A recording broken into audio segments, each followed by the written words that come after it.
নমস্কার শ্রোতা বন্ধুরা ও আমার স্নেহের ছাত্রছাত্রীবৃন্দ। আজ আমি আইসিএসসি সংকলিতা বই থেকে সুনীল গঙ্গোপাধ্যায়ের লেখা নীল মানুষের কাহিনী পাঠ করে শোনাব। প্রথমে আমি লেখক পরিচিতি পাঠ করব। 1934 সালে 7ই সেপ্টেম্বর বাংলাদেশের ফরিদপুর জেলায় জন্মগ্রহণ করেন। সুনীল গঙ্গোপাধ্যায় বিংশ শতাব্দীর একজন বিখ্যাত বাঙালি সাহিত্যিক, যিনি ভারতীয় হলেও তার সাহিত্যকর্মের জন্য বাংলাদেশে এবং সারা বিশ্বে একই রকম সমাদৃত ছিলেন। তিনি ছিলেন একাধারী কবি, ঔপন্যাসিক, ছোট গল্পকার, সম্পাদক, সাংবাদিক। তিনি তার রচনায় নীললোহিত, সনাতন পাঠক ও নীল উপাধ্যায় প্রভৃতি ছদ্মনাম ব্যবহার করেছেন। তিনি 1953 সাল থেকে কৃত্তিবাস নামের একটি কবিতা পত্রিকার সম্পাদনা শুরু করেন এবং 1958 সালে তার প্রথম কবিতার বই একা এবং কয়েকজন প্রকাশিত হয়। 1966 সালে তার প্রথম উপন্যাস আত্মপ্রকাশ প্রকাশিত হয়। তিনি জনপ্রিয় গোয়েন্দা সিরিজ কাকাবাবুর রচয়িতা। তাঁর রচিত উল্লেখযোগ্য কয়েকটি বই অর্ধেক জীবন, অরণ্যের দিন রাত্রি, অর্জুন, প্রথম আলো, সেই সময়, পূর্ব পশ্চিম, মনের মানুষ, হঠাৎ দিনার জন্য প্রভৃতি। তিনি আমৃত্যু সাহিত্য একাডেমি ও পশ্চিমবঙ্গ শিশু কিশোর একাডেমির সভাপতি ছিলেন। 2012 সালের 23 অক্টোবর তাঁর মৃত্যু হয়। শুরু হচ্ছে আজকের গল্প নীল মানুষের কাহিনী। সুনীল গঙ্গোপাধ্যায়। দোতলার বারান্দায় পাপু একা একাই একটা বল নিয়ে খেলছিল। একবার বলটা রেলিং টপকে পড়ে গেল পেছনের মাঠে। পেছন দিককার মাঠটায় বড় বড় ঘাস জন্মে গেছে। মাঠের ওপাশে বড় বড় গাছের একটা বাগান। সেখানে আম, জাম, লিচু গাছ ছাড়াও অনেকগুলো বাঁশ গাছ আছে। সেই বাঁশ বনে নাকি রাত্রির বেলা শাঁকচুন্নিরা আসে। তারা মাঝরাত্রিরে নাকি সুরে শিয়ালের মতন গান গায়। এদিকে পাপুর একা একা যাওয়া নিষেধ। এখন কেউ দেখছে না বলে পাপু মাঠে নেমে এলো বলটা খুঁজতে, কিন্তু বলটাকে দেখতে পেল না। নিশ্চয়ই ঘাসের মধ্যে লুকিয়েছে। বলগুলো মাঝে মাঝে ইচ্ছে করে লুকিয়ে পড়ে। বলটা খুঁজতে খুঁজতে পাপু চলে এলো বাগানের কাছে। তারপরই থমকে দাঁড়িয়ে পড়ল। একটা বড় জামরুল গাছের পাশে লুকিয়ে দাঁড়িয়ে আছে একটা লোক।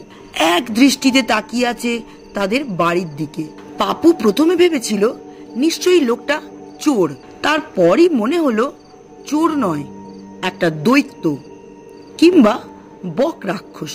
লোকটা দৈত্যের মতনই লম্বা, মাথায় বড় বড় চুল, গায়ের রং একদম নীল। কোনো মানুষের রং ওরকম হয় না। জানালা দরজার রং করার মতন কেউ যেন ওকে নীল রং মাখিয়ে দিয়েছে সারা গায়ে।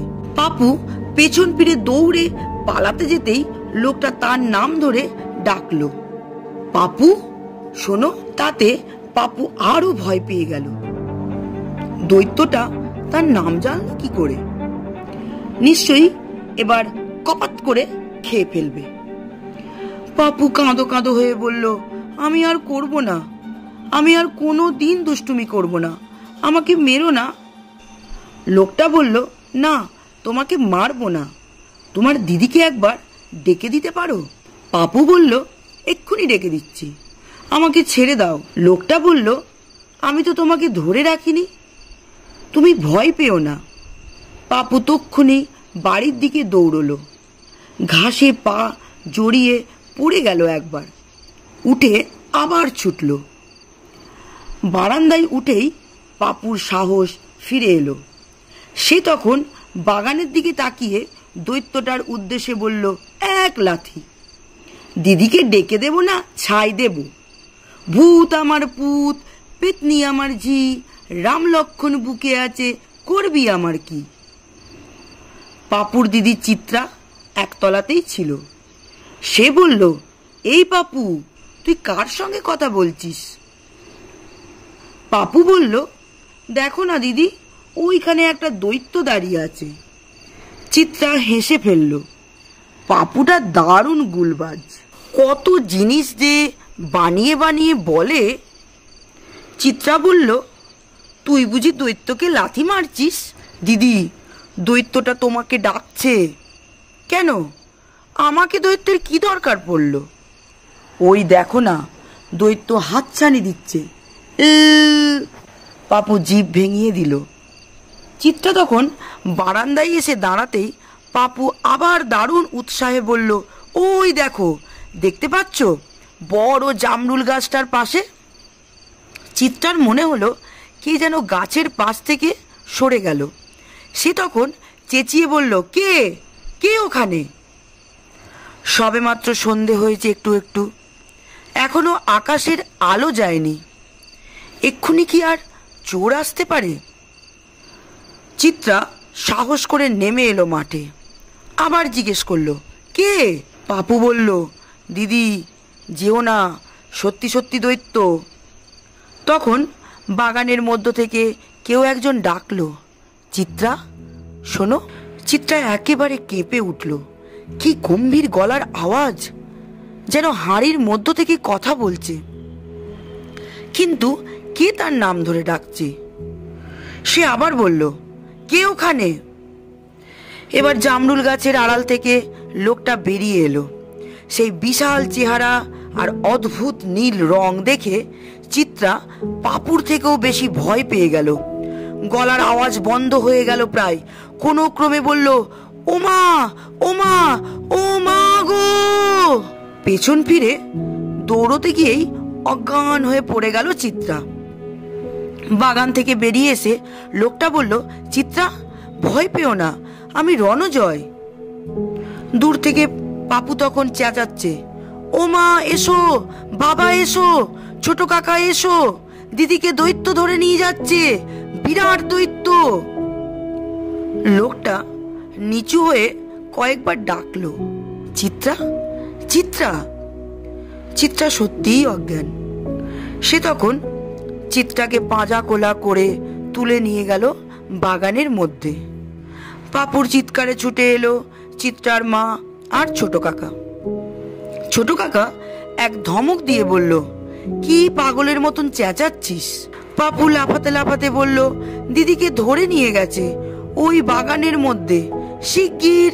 মা আর ছোট কাকা দুজনেই ছুটে গেলেন বাগানের দিকে। ছোট কাকাই আগে আগে। বাগানের মধ্যে ঢুকেই তিনি দেখলেন চিত্রা মাটিতে পড়ে আছে, আর কি একটা বিশাল জন্তুর মতন ঝুঁকে আছে তার মুখের কাছে। সঙ্গে সঙ্গে ছোট কাকা উল্টো দিকে ঘুরে চিৎকার করে উঠল, ওরে বাবারে, গরিলা, কিং কিং, বন্দুক বন্দুক আনতে হবে। মা তবু এগিয়ে গেলেন। তিনিও দেখলেন সত্যি একটা দৈত্যের মতো মানুষ তার মেয়েকে আবার মাটি থেকে তুলে নিচ্ছে। তিনি কাঁদতে কাঁদতে বললেন, ছেড়ে দাও, আমার মেয়েকে ছেড়ে দাও। লোকটা মাকে দেখে বলল, ভয় পাবেন না, আমি রণজয়। মা তাতেই ভয় পেয়ে গেলেন, হাত জোর করে বললেন, তুমি যেই হও, আমার মেয়েকে ছেড়ে দাও, তুমি যা চাও তাই দেব। চিত্রার জ্ঞান ফিরে এসেছে।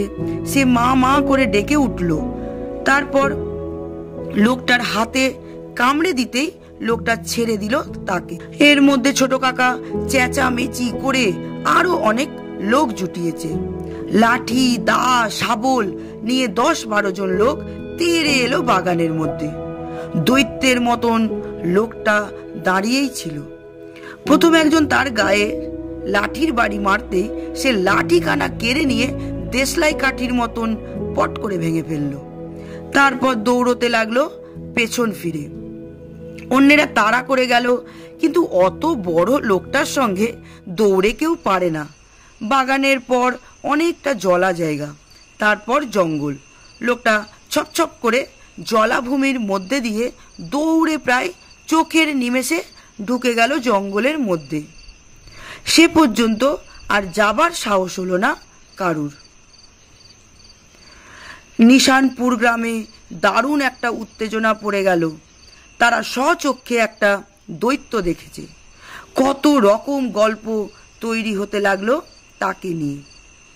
কেউ বলল তার মূলোর মতন দাঁত, কেউ বলল তার চোখ দিয়ে আগুন বেরোয়, কেউ বলল ওটা দৈত্য না, আসলে একটা গরিলা, কেউ বলল যা, ভারতবর্ষে গরিলা থাকে না, ওটা নিশ্চয়ই শিম্পাঞ্জি কিংবা ওরাংওটাং। কেউ বলল তা কি করে হবে, ও যে কথা বলতে পারে, বাংলায় কথা বলে। কেউ বলল তাহলে নিশ্চয়ই কোনো তান্ত্রিক সাধক মরাকে জাগিয়েছে। চিত্রার মা শুধু বিড়বিড় করে বলতে লাগলেন, ও বলেছিল ওর নাম রণজয়। কেন বলল ও কথা? রণজয় নামে পাশের গ্রামের একটি ছেলের সঙ্গে চিত্রার বিয়ে ঠিকঠাক হয়ে গিয়েছিল। সেই ছেলেটা হঠাৎ নিরুদ্দেশ হয়ে গেছে, কেউ তার খবর জানে না। ছোট কাকা বললেন, আমি নিজের চোখে দেখেছি, ওটা মানুষ নয়, তেলতেলে নীল রঙের গা, মুখটা সিংহের মতন, অদ্ভুত কোনো জন্তুই হবে। চিত্রা কোনো কথা বলে না, শুধু হেঁচকি তুলে কাঁদে। সে এমন ভয় পেয়েছে যে কিছুতেই সুস্থ হতে পারছে না। পাপু লাফালাফি করে বলে, আমি কিন্তু আগে দেখেছি, আমি সবচেয়ে আগে দেখেছি। সত্যি, পাপু ঠিক সময় চেঁচামেচি না করলে দৈত্যটা চিত্রাকে ধরেই নিয়ে যেত। খবরের কাগজেও ছাপা হয়ে গেল নিশানপুর গ্রামে দৈত্যের আবির্ভাব। দৈত্যটির নাম কিন্তু সত্যি রণজয়। কিছুদিন আগেও সে মানুষ ছিল। জঙ্গলের মধ্যে ঢুকে রণজয় একটা গাছের নিচে বসে হাঁপাতে লাগলো। খিদেতে তার পেটের মধ্যে যেন দাও দাও করে আগুন জ্বলছে। গত 4-5 দিন সে কিছুই প্রায় খায়নি। এই জঙ্গলে ফল মূল প্রায় কিছুই নেই, জন্তু জানোয়ারও কিছু নেই যে তাদের মেরে মাংস খাওয়া যাবে। শুধু আছে কিছু ইঁদুর আর শেয়াল, তাদের মাংস তো খাওয়া যায় না। গ্রামের কোনো মানুষ তাকে খাবার দেবে না, লোকেরা তাকে দেখলেই ভয় পায়। একটুক্ষণ বসার পরই রণজয় ভাবল এখানে থাকা ঠিক নয়, তাকে জলের কাছে যেতে হবে। তার এখন গায়ে এত জোর যে পৃথিবীর কোনো মানুষ তাকে আর ধরে রাখতে পারবে না। কিন্তু আকাশ থেকে মাঝে মাঝে মানুষের মতন একরকম প্রাণী আসে তাকে বন্দি করার জন্য। ওই প্রাণীরাই আজ রণজয়ের এই অবস্থা করেছে। ওদের ছোঁয়াতেই রণজয়ের চেহারা বদলে গেছে এরকম। ওরা চায় রণজয়কে তাদের গ্রহে নিয়ে যেতে। ওরা বড় বড় জাল ফেলে রণজয়কে ফাঁদে ফেলার চেষ্টা করে। ওদের হাতে থাকে আগুনের টর্চ লাইট, কিন্তু রণজয় কিছুতেই ধরা দেবে না। সে পৃথিবী ছেড়ে যাবে না। ওদের জব্দ করার একমাত্র উপায় জলের মধ্যে নেমে পড়া। ওরা জলকে ভয় পায়। জঙ্গলের মধ্যে একটা খাল আছে, কচুরিপানায় ভরা। রণজয় এসে তার ধারে বসে হাত দিয়ে কচুরিপানা সরাতে লাগলো। খানিকটা জায়গা পরিষ্কার করার পর সে জল তুলে মুখটা ধুলো। চামড়ার ওপর জোর দিয়ে হাত ঘষতে লাগলো। যদি নীল রং ওঠে? না, কিছুতেই ওঠে না। আকাশে জ্যোৎস্না রয়েছে। আয়নার মতন জলে রণজয় নিজের মুখের ছায়া দেখল। সত্যি, কেন লোকেরা তাকে দেখে ভয় পাবে না? এমনকি চিত্রার সঙ্গে এত ভাব ছিল, সেও চিনতে পারল না। সেও ভয় পেয়ে তার হাতে কামড়ে দিয়েছে। রণজয় এখন প্রায় 7.5 ফিট লম্বা, মুখখানাও সেই রকম প্রকাণ্ড হয়ে গেছে। মহাভারতে আছে শ্রীকৃষ্ণের গায়ের রঙও নাকি নীল ছিল, কিন্তু তাকে দেখে তো কেউ ভয় পেত না। মাথার ওপরে একটা ঘর ঘর শব্দ হলো। একটা গোল মতন জিনিস ওপর থেকে নেমে আসছে। তার থেকে টর্চ লাইটের মতন একটা সরু আগুনের রেখা একটা গাছের ওপর পড়ছে আর সঙ্গে সঙ্গে পুড়িয়ে দিচ্ছে গাছটাকে। ওরা আবার খুঁজতে এসেছে রণজয়কে। রণজয় টুপ করে নেমে গেল জলের মধ্যে, কোনো শব্দ না করে নাক পর্যন্ত ডুবে রইল। গোল জিনিসটা থেকে একটা দরজার মতন খুলে গেল। সেখান থেকে বেরিয়ে এলো একজন মানুষ। তারপর হাওয়ায় ঠিক পাখির মতন উড়তে উড়তে নেমে এলো নিচে। এখন ওদের দেখলেই রণজয়ের রাগে গা জ্বলে যায়, দাঁত কিরমির করে। হাতের কাছে ওদের একটাকে পেলে সে খুনই করে ফেলতো। সে তো কোনো দোষ করেনি, তবু ওদের জন্য কেন তার এত কষ্ট? কিন্তু রণজয় ওদের কাছাকাছি যেতে সাহস পায় না। ওদের কাছে নানা রকম অদ্ভুত যন্ত্রপাতি আছে। ওরা যেন কুকুরের মতন গন্ধ শুঁকতে পারে। ঠিক যে রাস্তা দিয়ে রণজয় এসেছিল সেই রাস্তা ধরে লোকটা হেঁটে এসে খালের ধারে দাঁড়ালো, যদিও সে কোনো শব্দ উচ্চারণ করলে না। তবু রণজয় স্পষ্ট শুনতে পাচ্ছে যে সে বলছে, নীল মানুষ, লুকিয়ে থেকো না, আমাদের সঙ্গে চলে এসো। এখানে তুমি বাঁচতে পারবে না, আমাদের সঙ্গে এসো। রণজয় কোনো উত্তর দিল না। সে যে এখানে আছে সেটা বুঝতে না দিয়ে ডুবে গেল জলের মধ্যে। ডুব সাঁতার কেটে চলে গেল অনেকখানি। একটু বাদে লোকটা আবার উঠতে উঠতে উঠে গেল ওপরে। রণজয়ের খুব ইচ্ছে করছিল লোকটার গায়ে জলের ছিটে দেয়। ওরা যখন জলকে এত ভয় পায় তখন নিশ্চয়ই জলের ছোঁয়া লাগলে কুঁকড়ে যাবে। কিন্তু এবার আর তা করা গেল না। একটুক্ষণ অপেক্ষা করে রণজয় আবার উপরে উঠে এলো। কিছু খাবার জোগাড় করতেই হবে। কোনোদিন সে চুরি ডাকাতি করেনি, এবার বাধ্য হয়ে তা করতে হবে। উপায় কি? আবার হাঁটতে শুরু করলো সে। জঙ্গলের অন্য পাশ দিয়ে একটা বড় রাস্তা গেছে। সেখানে রাত্রির বেলা অনেক লরি যায়। ইচ্ছে করলেই সে জোর করে একটা লরি থামাতে পারে, কিন্তু লরিতে তো আর খাবার পাওয়া যাবে না। অন্ধকার গাঢ় হওয়ার পর সে আবার একটা গ্রামে ঢুকে পড়ল। চুপি চুপি একটা বাড়ির জানলা দিয়ে উঁকি দেয়। কোনো কোনো বাড়িতে সে দেখতে পায় লোকেরা খেতে বসছে আর জিভে জল আসে। ভিখিরেরাও এই সময় চাইলে কিছু খাবার পেত, কিন্তু তাকে তো কেউ ভিক্ষে দেবে না। একটা বাড়ির উঠোনে একটা গাছে হলদে হলদে কি যেন ফল ফুলে আছে। সে ভাবলো পেয়ারা। পটপট করে কয়েকটা ছিঁড়ে নিয়ে দেখলো পেয়ারা তো নয়, পাতি লেবু। খালি পেটে কেউ লেবু খায় নাকি? তবু খিদের চোটে সেই লেবুগুলোই নখ দিয়ে চিড়ে রস চুষে চুষে খেতে লাগলো। একটু নুন থাকলে তবু ভালো হতো। দাঁত টকে গেল একেবারে। আর একটা বাড়ির পেছনে মস্ত বড় খাঁচায় অনেকগুলো মুরগি রয়েছে। একটা মুরগি চুরি করে নিলে বেশ হয়, কোনো রকমে আগুন জেলে ঝলসে খাওয়া যায়। এরকম চিন্তায় রণজয় নিজেই অবাক হয়ে গেল। সে কলেজে পড়াশোনা করেছে, এখনও রবীন্দ্রনাথের কবিতা মুখস্থ বলতে পারে। কদিন আগেও সে ছিল অন্য যে কোনো ছেলের মতন। এখন চেহারাটা বড় হয়ে যাওয়ার সঙ্গে সঙ্গে সে কি সত্যি সত্যি দৈত্য হয়ে যাচ্ছে নাকি? কোন দিন মানুষ ধরে ধরে খাবে? না না, এরকম করলে চলবে না, তাকে মানুষই থাকতে হবে। কিন্তু খাবার তো জুটছে না। রণজয় নিজের বাড়িতেও আর ফিরে যাবে না। তার বাবাই তাকে দেখে ভয়ের চোটে অজ্ঞান হয়ে গিয়েছিলেন। জ্ঞান ফিরে পেয়েই বলেছিলেন, দূর হ, দূর হয়ে যা। ভূত হয়ে কেন জ্বালাতে এসেছিস আমাদের?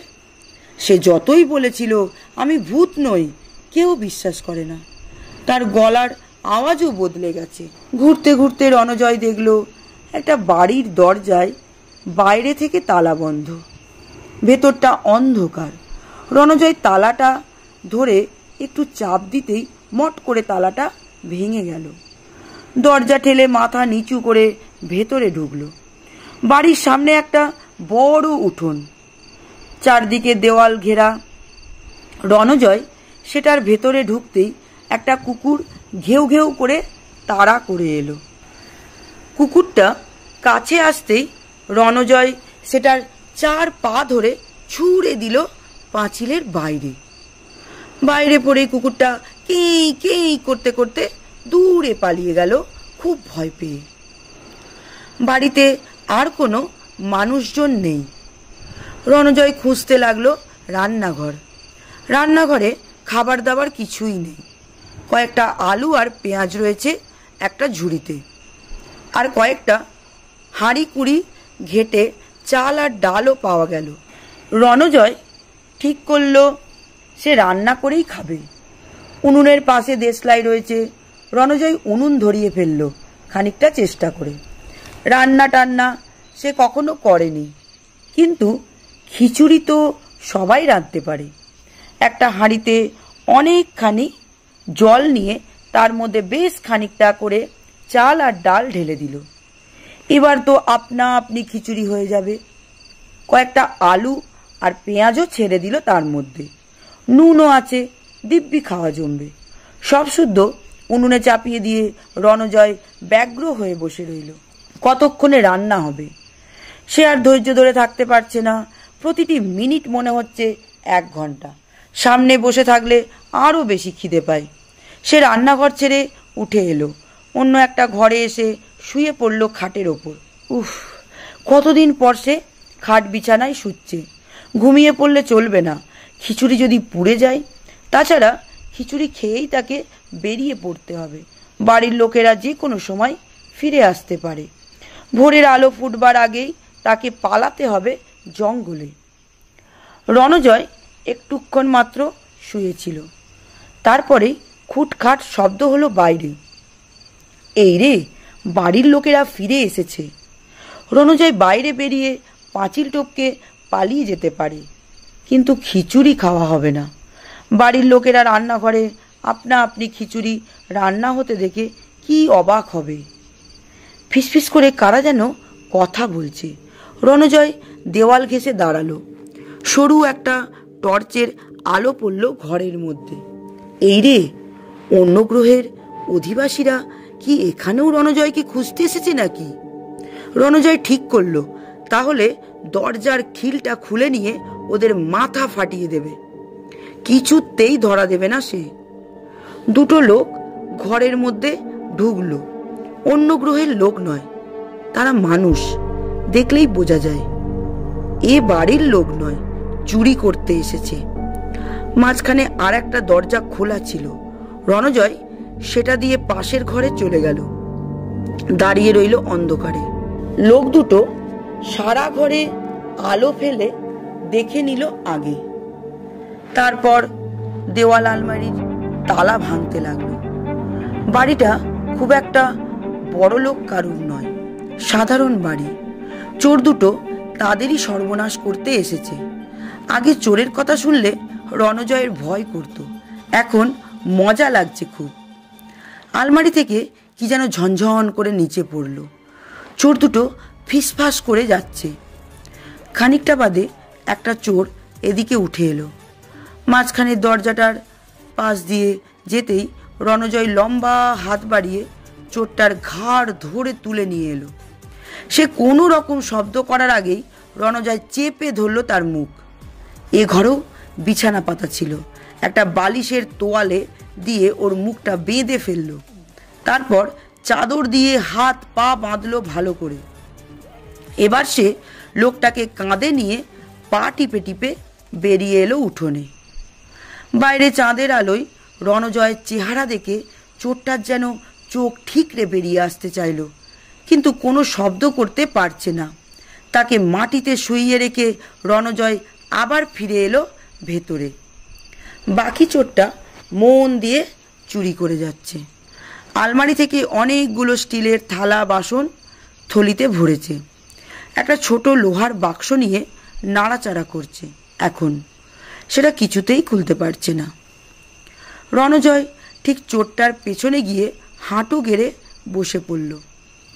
চোরটা তার বাটালি, ছোট হাতুড়ি, একটা করাত রেখেছিল পাশে।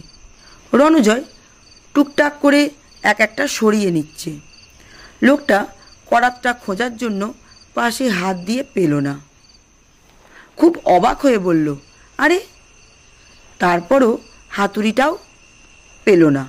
তখন ফিসফিস করে ডাকলো, এই হেবো, হেবো, তুই হাতুড়ি আর করাত নিয়েছিস? কোনো সাড়া নেই। চোরটা আবার ডাকলো, এই হেবো, হেবো, কোথায় গেলি? রণজয় চোরটার মাথার চুল ধরে পেছন থেকে একটা টান দিল। লোকটা উফ বলে পেছন ফিরে তাকালো। এই চোরটা কিন্তু আগের চোরটার থেকে অনেক বেশি সাহসী, গায়ে জোরও বেশি। রণজয়কে দেখেই তাকে ধাক্কা দিয়ে ফেলে দিয়ে উঠে দাঁড়াতে গেল। রণজয় তার ঘাড়টা চেপে ধরে বলল, কোথায় যাচ্ছ চাঁদু? চোরটার সঙ্গে সঙ্গে কোমর থেকে একটা ছুরি বার করে বসিয়ে দিল রণজয়ের বুকে। রণজয় পেছন দিকে উল্টে পড়ে গেল। বুক থেকে রক্ত বেরোচ্ছে ফোয়ারার মতন। রণজয়ের মনে হলো এবার সে মরে যাচ্ছে। ভাবলো, যাক, ভালোই হলো, এরকমভাবে দৈত্য হয়ে বেঁচে থেকে লাভ কি? কিন্তু মরার আগে খিচুড়িটা খাওয়া হলো না। একটু বাদে সে আবার ভাবল, কই, মরলাম না তো এখনো, ব্যথাও করছে না। চোরটা উঠে দাঁড়িয়ে টর্চ ফেলে আছে তার দিকে। রণজয় এক টানে ছুরিটা তুলে ফেলল। তারপর সে একটা অদ্ভুত জিনিস দেখল। তার বুক থেকে যে রক্ত বেরিয়েছিল সেটা জমে গেছে এরই মধ্যে, রবারের মতন শক্ত। রক্তের ফোয়ারাগুলো কতকগুলো নীল রবারের মতন, সুতোর মতন ঝুলছে তার বুক থেকে। রণজয় পটপট করে টেনে টেনে সেগুলো ছিঁড়তে লাগলো। লোকটা এবার ভয় পেয়েছে। টর্চ খসে পড়ল হাত থেকে। আ করে চেঁচিয়ে উঠল। পালাবারও শক্তি নেই। রণজয় উঠে দাঁড়িয়ে লোকটাকে দু হাতে তুলে ছুঁড়ে ফেলল ঘরের মেঝেতে। আবার সেইভাবে তুলতে যাচ্ছিল, কিন্তু আর একবার ওই রকম ছুঁড়লে লোকটার একটা হাড় আস্ত থাকবে না। রণজয় এই চোরটারও মুখ হাত পা বাঁধল, বাইরে উঠোনে এনে রাখলো অন্য চোরটার পাশে। তারপরে রণজয় ছুটে গেল রান্নাঘরে। খিচুড়ি পুড়ে গেছে নাকি?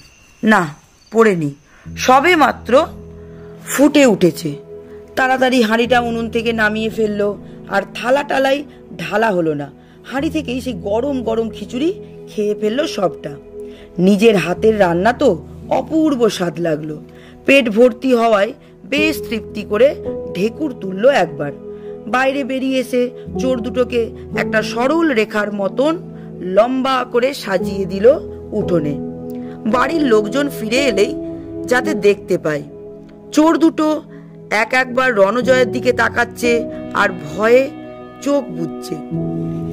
এবার রণজয়কে যেতে হবে। বাড়ির লোকেরা ফিরে এসে চোর দুটোর কাছে নিশ্চয়ই একটা সাংঘাতিক গল্প শুনবে। সবাই ভাববে এক দৈত্য এসে ওদের বন্দি করে গেছে। নিজেকে দৈত্য ভাবতে খুব খারাপ লাগে রণজয়ের। সে যদি মানুষের উপকার করে এখন থেকে, তাহলে কি তাকে দৈত্য ভাববে মানুষ? আবার বাড়ির মধ্যে ফিরে গিয়ে খুঁজে খুঁজে রণজয় কাগজ আর পেন্সিল জোগাড় করলো। তারপর একটা চিঠি লিখল। মহাশয়, আমি আপনার বাড়িতে খিচুড়ি খেয়েছি বটে, কিন্তু তার বদলে এই চোর দুটোকে ধরে দিয়েছি। আমি হঠাৎ এই সময় না এলে এরা আপনার সব কিছু নিয়ে পালাতো। সুতরাং আশা করি আপনার খানিকটা চাল আর ডাল খরচ হওয়ার জন্য দুঃখিত হবেন না। ইতি নীল মানুষ। চিঠিটা চোর দুটোর পাশেই একটা ইট চাপা দিয়ে রাখলো রণজয়। আপন মনেই বলল, দেখা যাক এর পরেও ওরা আমাকে দৈত্য ভাবে কিনা। তারপর দরজাটা ভেজিয়ে দিয়ে সে বেরিয়ে গেল বাড়ি থেকে। যদিও সে জন্তু নয়, তবু এখন তাকে আবার জঙ্গলে ফিরে যেতে হবে। গল্পটির পাঠ এইখানেই শেষ হলো। এই রকম ভালো ভালো গল্প পেতে তোমরা অবশ্যই আমার চ্যানেলটাকে সাবস্ক্রাইব করো আর একটা লাইক কমেন্ট করতে ভুলো না। পরবর্তী কি গল্প শুনতে চাও অবশ্যই জানাবে কমেন্ট বক্সে। সঙ্গে থাকুন, শুনতে থাকুন। ধন্যবাদ।